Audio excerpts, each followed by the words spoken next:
All right.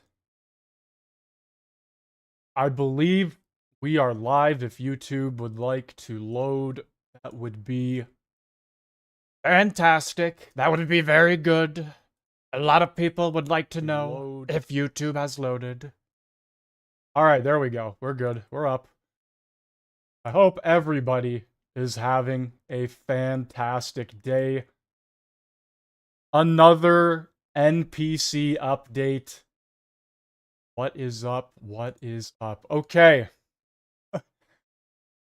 I can tell you one thing that isn't up, and it's those elbows. Canadian boomers waiting for those elbows to go up, but only seeing a thumbs up. Oh man, Carney sure handled Trump last night, or yesterday, didn't he? He sure gave him his best. It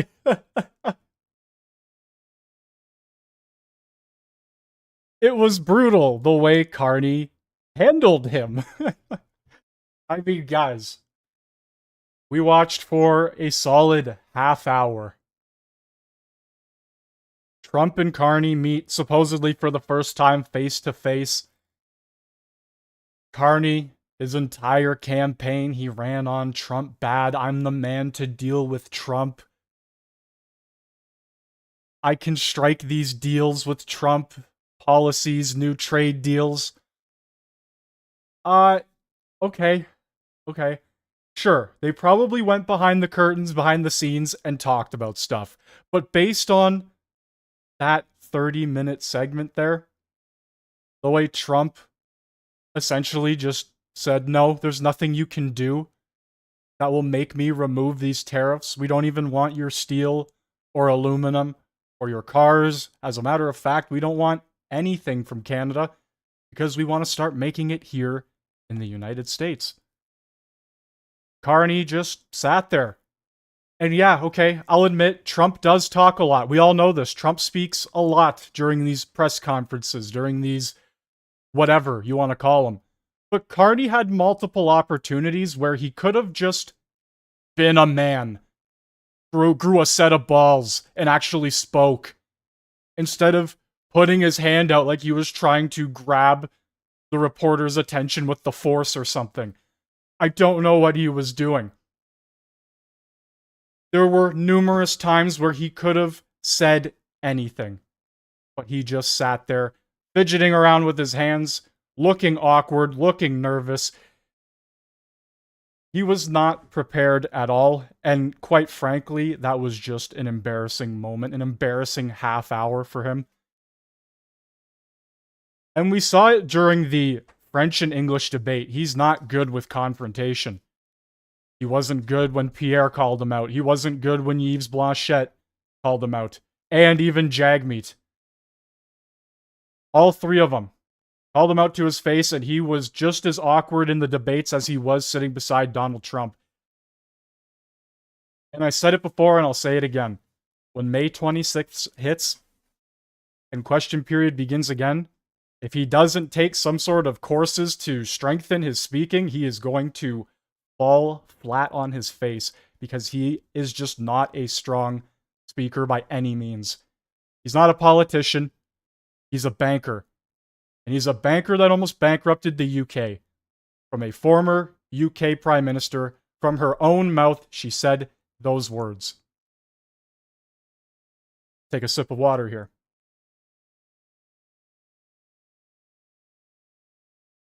And roughly 50-60% of the country voted another Liberal government in, with Mark Carney leading the helm.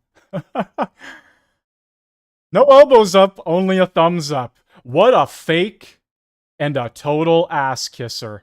Thank you for your hospitality and above all for your leadership. You're a transformational president, focus on the economy with a relentless focus on the American worker, securing your borders, ending the scourge of fentanyl and other opioids, and securing the world.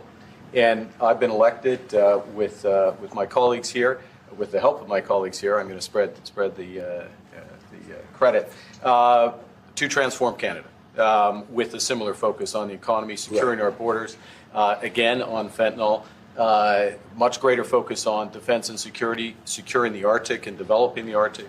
And the history of Canada and the U.S. is we're stronger when we work together, and there's many opportunities to work together. And I look forward to, addressing some of those issues that we have, but also finding those areas of mutual cooperation so we can move forward. That's great. Very nice. Thank you. Liberal voters and the Liberal Party ran on bashing Pierre Poilievre, calling him a Donald Trump clone, Donald Trump 2.0. Pierre Poilievre will bring Donald Trump-like policies to Canada. That's what they ran on. Now you have Mark Carney sitting here face-to-face with Donald Trump, praising every single one of the policies and things he has currently done with the country. Mark Carney is a hypocrite.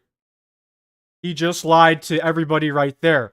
This is the same man who also moved his businesses from Canada to the United States directly in the Big Apple. New York, New York. So he lied there again. This man does not have the best interest in Canada, and he does not care about the country.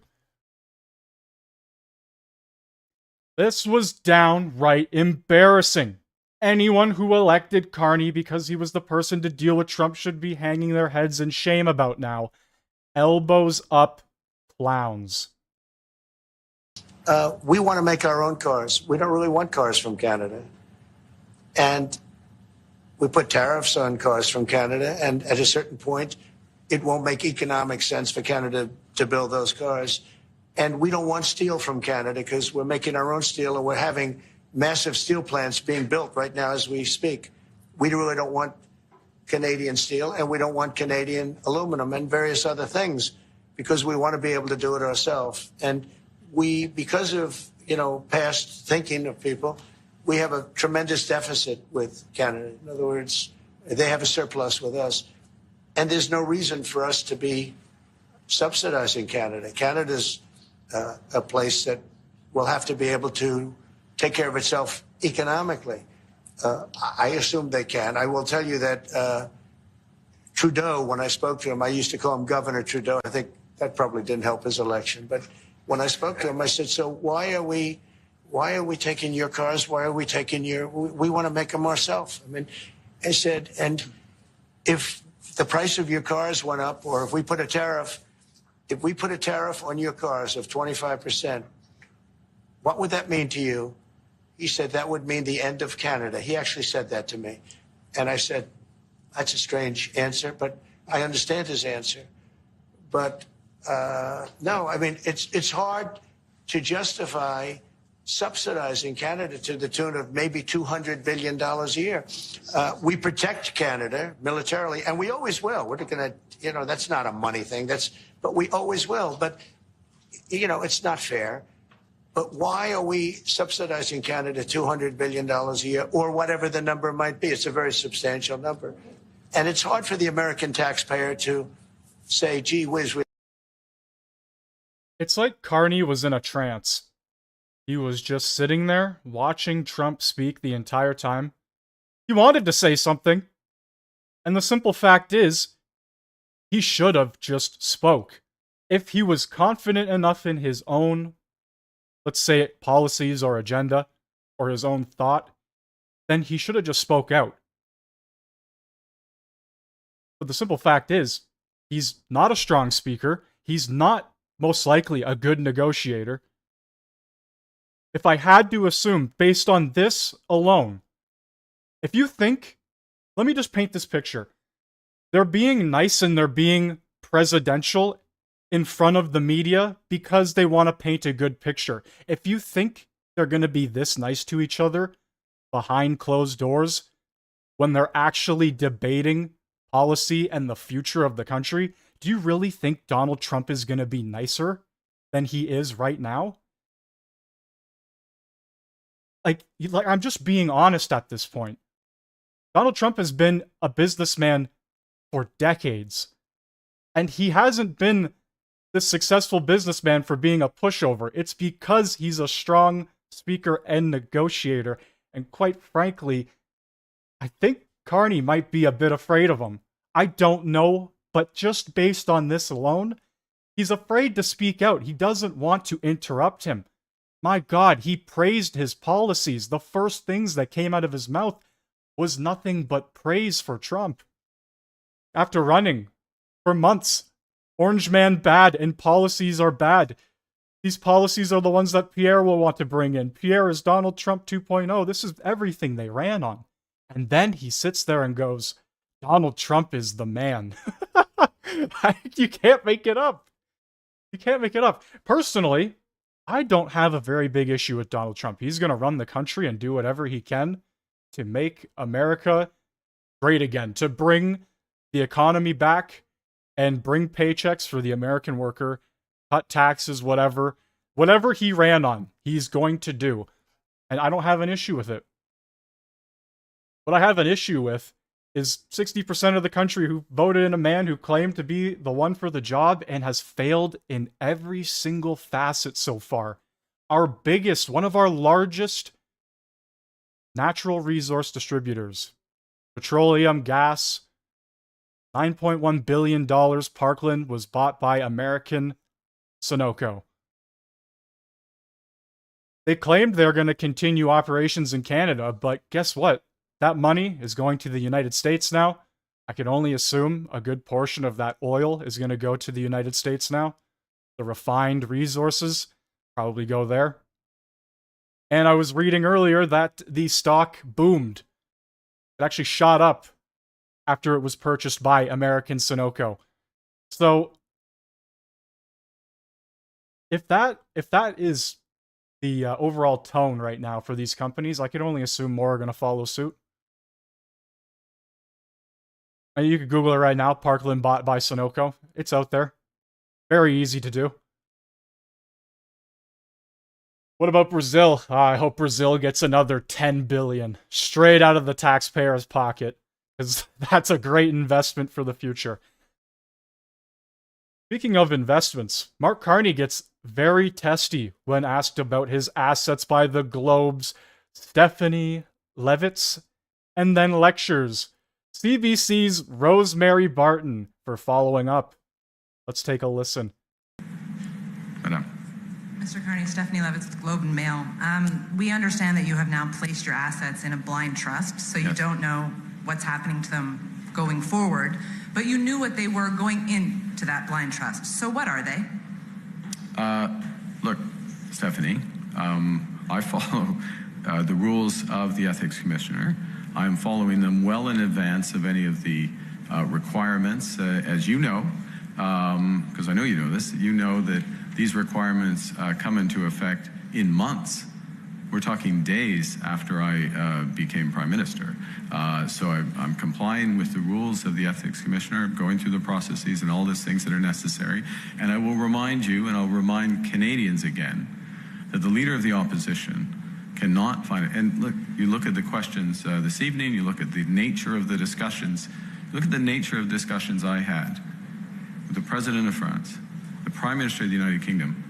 The Leader of the Opposition would not be capable of having those discussions because the Leader of Opposition refuses to get his security clearance, something that it took me a few weeks to get. My goodness. Guys, you can't make this stuff up. He's using the Trudeau talking point again. And he's so out of touch with what has happened because Pierre has said numerous times at this point that he's gotten the information. He's pretty much got everything he needs to know when it comes to this issue. So whenever I hear this now, I'm just going to sit here and look at Carney as if he is Justin Trudeau, because it's a tired, old, played card that you just can't keep doing this. You just simply can't. He said this exact thing during the English debate, and Pierre destroyed him for it. Annihilated him. And he's still running with it. He's still running with it. I don't even want to finish this I like this. This is what I'm talking about. The Liberals sat there and demonized Poilievre, saying he was Donald Trump 2.0. He doesn't want to talk to reporters. He's arrogant and ignorant and bullheaded, this, that, and the fourth. Then you have Mark Carney lecturing reporters, telling them essentially to go screw yourself. Not actually, but more or less. Lecturing them, and we're going to get a follow-up here from Rosemary. He's just not a good speaker. And then he goes and he praises Trump. He gets steamrolled by him.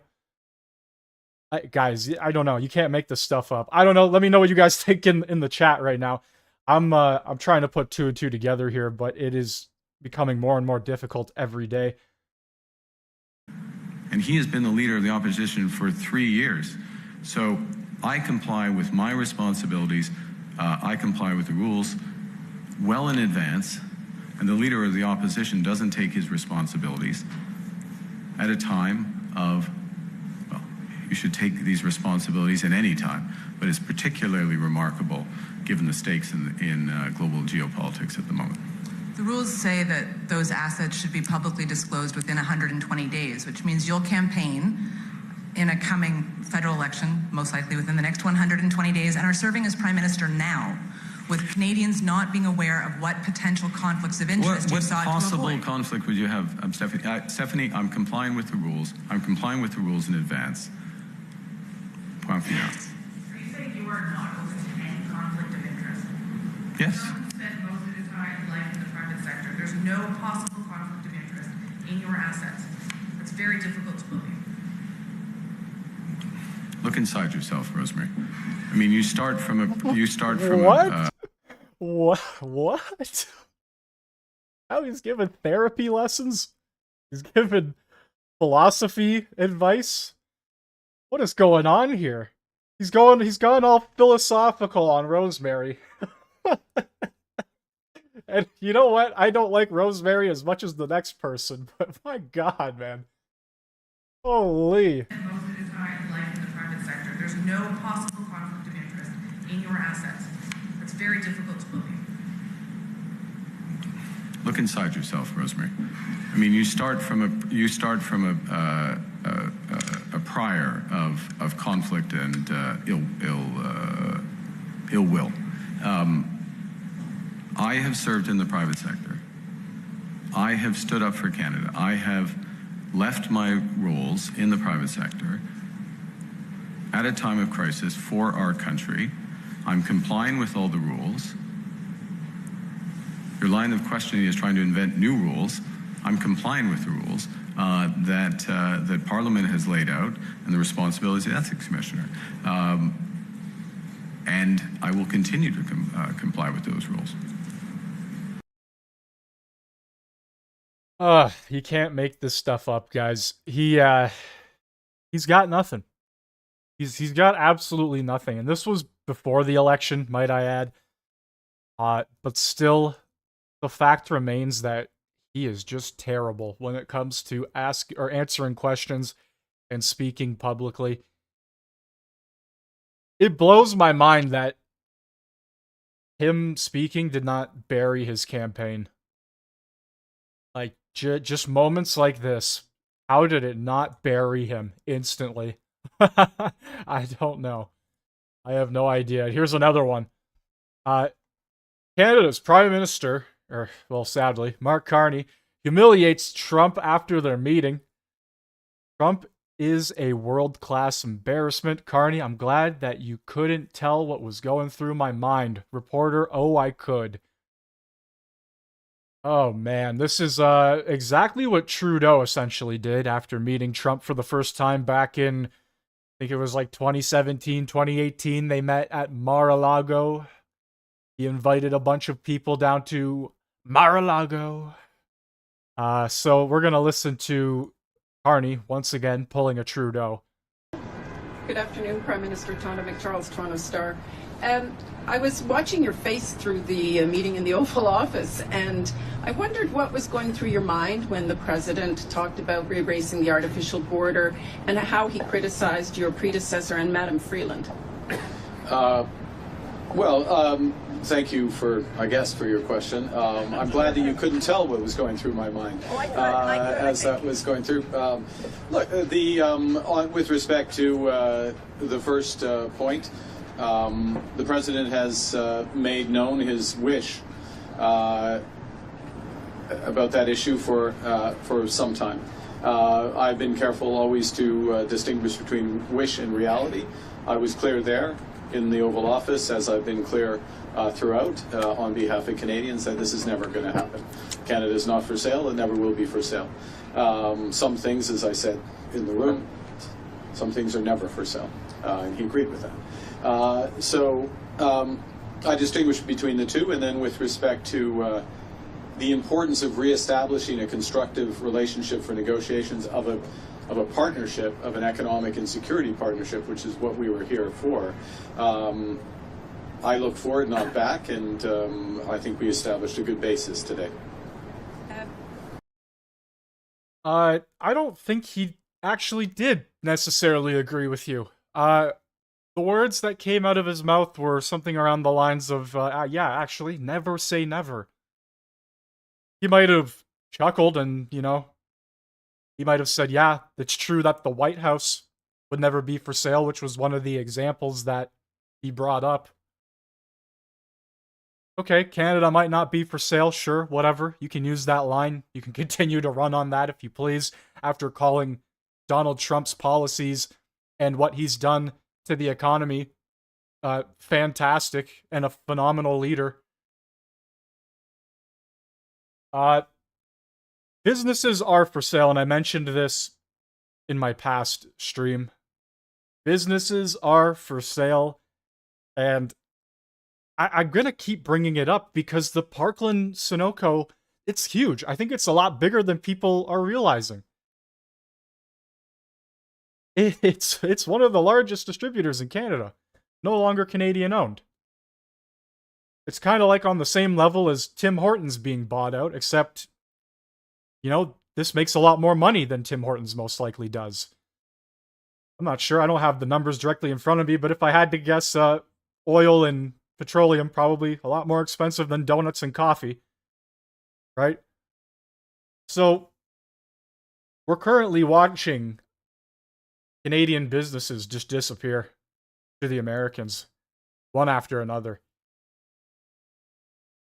And I expect a lot more to go that way. Okay, we have some different news here. We have some interesting things we can talk about later as well, near the end of the show here. We have a potentially torched retired ferry. Cleaning up torched Queen of Sydney ferry could take years and millions of dollars, experts say. This retired ferry was left and docked in, I believe, BC. I'm going to need a correction here. I think it's in BC. It either went up on its own or there was some sort of foul play here. And it could potentially cost taxpayers $15 to $20 million just to clean up this environmental disaster, as they're calling it. I don't know how much of an environmental disaster it is because the ship hasn't sunk. It still is floating. But let's take a bit of a listen here, shall we? The fire exploded to life in the early morning hours Saturday. The Queen of Sydney burned through the weekend, still smoldering into Sunday afternoon. The fire forced hundreds of people to shelter in place. The derelict vessel, potentially an environmental disaster. We were simply waiting for the inevitable to occur, and that's exactly what this feels like. The former BC Ferry was retired from service in 2000 and has been moored here on the Fraser River in Mission since it was sold in 2002 to Gerald Tapp. They're not asking you to remove it. No. Seen here in an interview from 2012. Under federal legislation, vessel owners are liable for the cost of cleanup. The question is, it's the owner's responsibility this polluter pays, but if the owner isn't able to deal with this, then it's up to the government of Canada. The federal government, in a statement, says the ship was inspected in 2023 and found no significant pollutants on board. So there you have it. If the guy who can't or who owns it obviously can't pay these fees or fines or whatever, which are going to be in the millions of millions. It's going to go directly to the federal government. Fantastic. That's exactly what you need. More government fucking bureaucracy involved in cleaning up a ferry. An on-water inspection is being conducted to look at public safety and the potential for environmental damage. According to the Dead Boat Society, which helps deal with derelict and abandoned vessels, the cleanup for a ship this size could be in the $15 to $20 million range. It looks like it's still a floater. If it's not leaking, then then it'll probably sit there for a long time. One of the issues, according to marine experts, is the lack of a proper shipbreaking facility on the West Coast. Without a dedicated dry dock, it is often easier for owners to abandon vessels than it is to scrap them. Mission's mayor plans to introduce an emergency motion at council Monday, trying to put pressure on senior levels of government to take action. Aaron McCarthy. And so there you have it. Essentially, if they don't figure out what's going on with that, taxpayers are going to be paying more for somebody else's screw up. Great. Fantastic. Doug Ford. My God, this man just needs to close his mouth. I cannot believe the just utter stupidity that continues to come from this guy. I am embarrassed to be living in Ontario right now, just to say that. This guy has put such a bad name on the province that whew. Anyway, Doug Ford lecturing Alberta on their place in Confederation from his high and mighty throne. Keep it up, Ford Nation. I'd love to see sever tweets like this week. But guys, just say goodbye to Alberta. Yeah, that's pretty much it. I forget about political stripes, by the way. We have a prime minister down there, and he's going to be sitting down, and he's going to give it everything he can. This is a time to unite the country, not people saying, oh, I'm leaving the country, or I'm doing this, I'm doing that. You know, united we stand, divided we fall. I forget about political stripes, by the way. Yes, Doug, we know you forget about political stripes. You make it clear in every single one of your speeches, time and time again, and because of that, you've propped up Carney. You supported him. You just literally propped him up again in that 20-second clip there. It pains me. This guy is not a conservative. He is just not. I don't believe it for a second. He is doing the exact opposite of uniting the country every time he speaks. He is acting like a prime minister, and he's only a premier. He needs to take a step back and realize, you know, what he's doing here.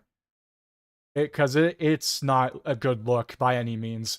And I get it. They won a majority government in the election, the Ontario election. Provincial. But my God, if he keeps doing this, he's going to lose voters very quickly. Very, very quickly. Conservatives are already pretty upset about they're not all of them. Some of them are keeping a positive outlook, but some are turning on each other now. Because of the election, because of certain things, right? We had Jamil Javani calling out Doug Ford. We had was another province, was it Saskatchewan or something like that? The premier coming out, calling out Poilievre, calling out Doug Ford. It's a bit of a mess right now.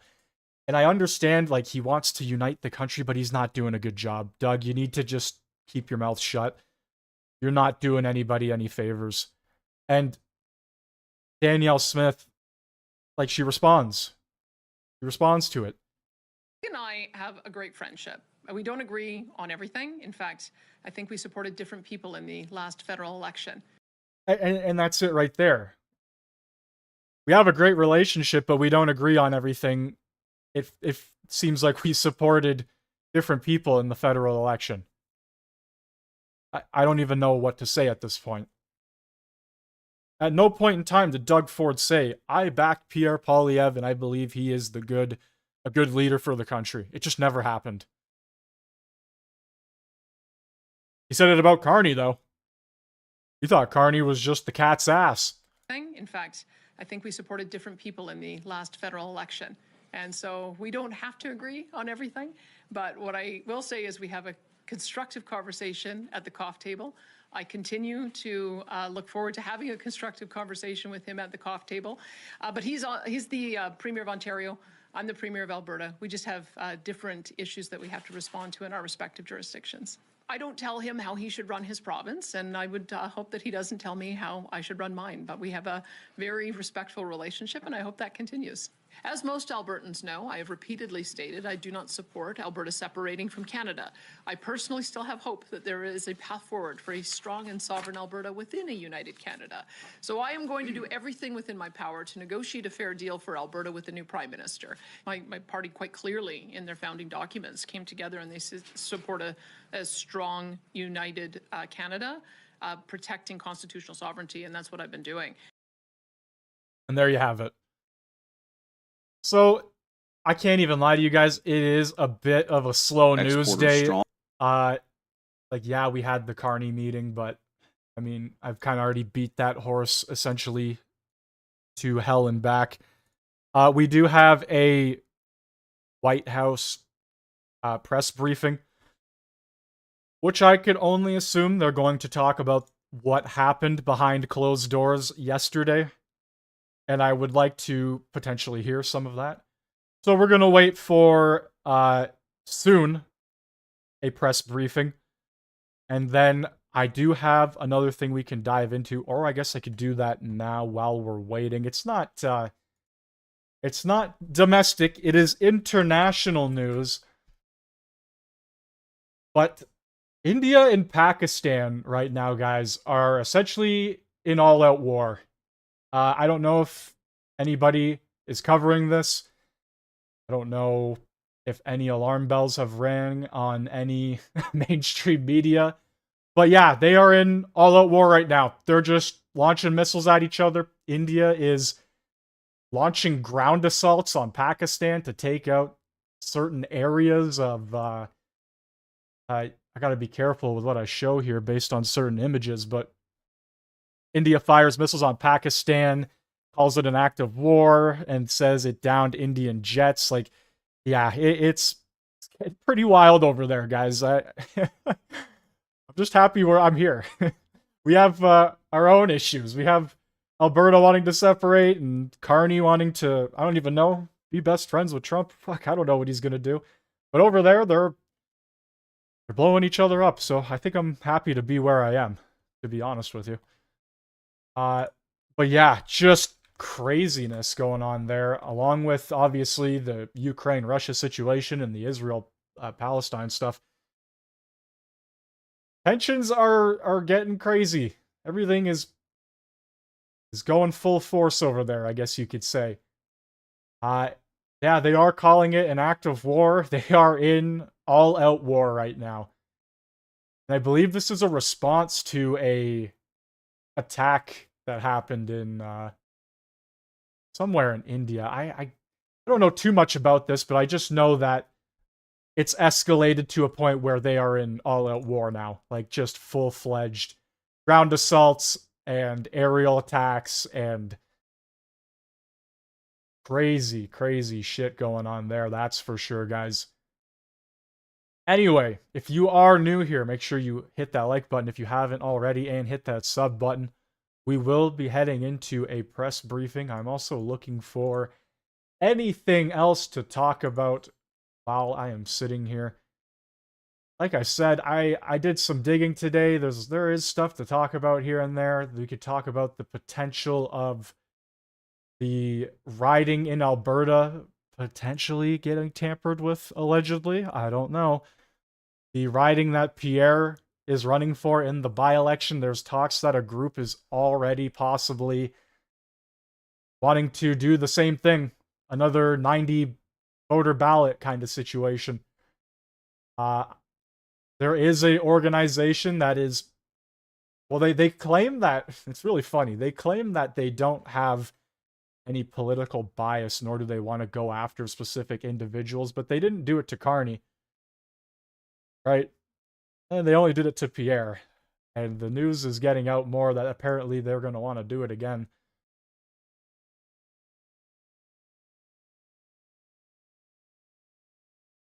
Saw it on Moose on the Loose. He was briefly talking about it, diving deeper into this relationship between two brothers, or like not an actual relationship, but two brothers, and how they're setting all this stuff up, and it's a rabbit hole and a half. Honestly, only time will tell what exactly happens in that riding. But I believe it went 80 to 90% liberal, or conservative, 80 to 90% conservative. So Pierre should win that in a landslide. I just hope there's not any voters in that riding that are kind of upset that the person they voted for resigned. But the way I look at it is, you voted for that person in your riding, so Pierre could win the election. I don't know. I just hope there's nobody that's holding a grudge because of that. It'll be interesting. Only time will tell. Synergistic relationship, but the fundamental principle is we think that most nations in the world have been way too hard on American exporters and American firms. We want to make the entire world a little bit more open to the products built by American workers. We're obviously biased. We think that they're the best in the world, and we think that we can have a much better trading relationship with a lot of our European friends if they just drop some of those both tariff but also non-tariff trade barriers. There are regulatory barriers. There are sometimes you have an official at the Ministry of Defense completely disconnected, as far as we can tell, from an actual law or regulation, who will just say, we're not buying American products. Right. Sometimes you have officials in Europe who will say, well, we're going to penalize American technology firms in a way that we would never penalize European technology firms. We just want a little bit more fairness, or to use the president's favorite word, reciprocity. And again, with Europe, we think that's a very, very easy conversation to have. We hope our European friends agree. Great. I get signs from my friend here that we're quickly running out of time. Well, I'm having fun. Okay. And we can take a few more questions. Okay, great, wonderful. My team over there is very nervous. You guys can't see them behind, but we'll be. Okay, so the White House press briefings are going to begin at 1 p.m. I don't know if I'm going to actually cover those based on the time frame here, but at this current point in time, guys, I really don't have much else to talk about. This might be a really, really short NPC update. I've pretty much covered everything I want to. Yeah, I don't know. We got a clip here of Mark Carney getting humiliated again from yesterday. Do much business with, well, we don't do much business with Canada from our standpoint. Respectfully, Canadians' view on this is not going to change on the 51st state. Secondly, we are the largest client of the United States in the totality of all the goods. So we are the largest client of the United States. We have a tremendous auto sector between the two of us, and the changes that made have been helpful. 50% of a car that comes from Canada is American. That's not like anywhere else in the world. I can't actually believe like these people think Mark Carney did a fantastic job. He said right to his face, we don't want anything. Yes, right here. Now watch the whole thing unedited, uncut. Carney didn't humiliate Trump at all. Trump pointed out that we don't need Canada's stuff. Guys, I don't know how the Liberal voter thinks. If they thought that was a victory for Canada, if they thought sitting there, if they think Mark Carney sitting there looking like a wet noodle, as I've heard him be phrased as now, was a win for Canada, then they are just so wrong. So incredibly wrong. Yes, we might be the United States' biggest trade partner, but if we lose all of our businesses, it doesn't really matter. That was the whole point of the tariffs, is to bring businesses from Canada to the United States, and it's working. It's clearly working. And another thing, all of the car manufacturers here in Canada are American businesses. Ford, Chevy, Jeep, GMC. These are all American car dealerships. These are all American US dollar businesses. Okay, half the car is made in Canada. Doesn't matter, you're making American cars.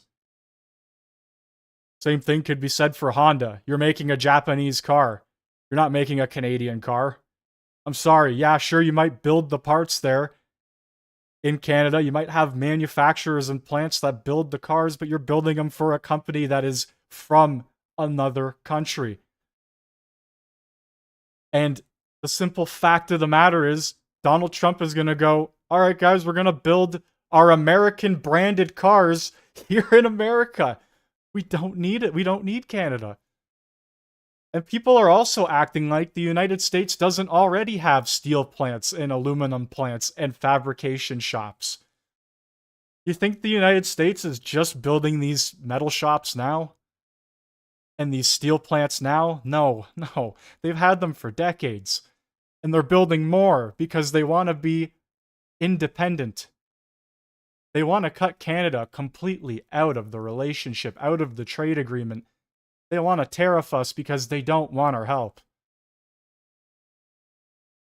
We all knew Mark Carney was going to humiliate him, and he did. No, he didn't. It's actually sad that they thought this was a victory. A reporter asked Trump, is there anything Canada and Mark Carney can do to stop these tariffs? And he said, no, there isn't. And that's just how it is. There's not a single thing this man could say that would change my mind. That is essentially what he said. And he laid it out in front of the entire country, the entire world. And the Liberals are calling it a victory.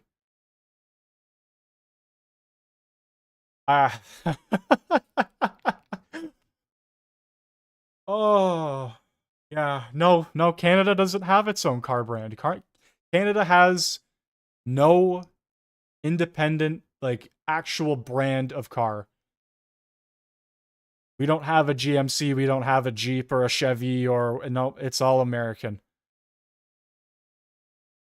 All American car companies. And Carney admits it. 50% of the car is made in the United States and 50% of it is made in Canada. Well, 100% of it is going to be made in the United States, and if there are any cars that come from Canada, they're going to be very expensive, and United States customers and dealerships are not going to buy them. They just won't. Another thing, Trudeau straight up told Donald Trump in his last term that if he tariffed the auto industry, it would be the end for Canada. And Trump is using that to his advantage right now. That's pretty much all I got for today, guys. That is pretty much all I've got for today. The Liberals thought this was a victory. They really thought they ate yesterday with that one. Oh boy. I can only imagine what the White House briefings are going to be like in the next few days, going over these deals and these trade agreements between the two. Like they said, it's not going to be a one-day thing. This is it's a very large deal, and it's going to take multiple weeks. So we'll see what happens. It could possibly even take more than weeks. If things go poorly, if we have a Zelensky-style disagreement between the two, it could get a lot worse for Canada. Anyway, guys, a bit of a shorter episode, I apologize, but other than Mark Carney making a fool of himself and India, Pakistan going to war, I don't really know what else to talk about. So I'm going to end it here. Have a fantastic rest of your day or night, depending on where you are from. Make sure you hit that like button, hit that sub button if you haven't already, and I will see you guys in the next one. Thank you all for joining. Adios, guys.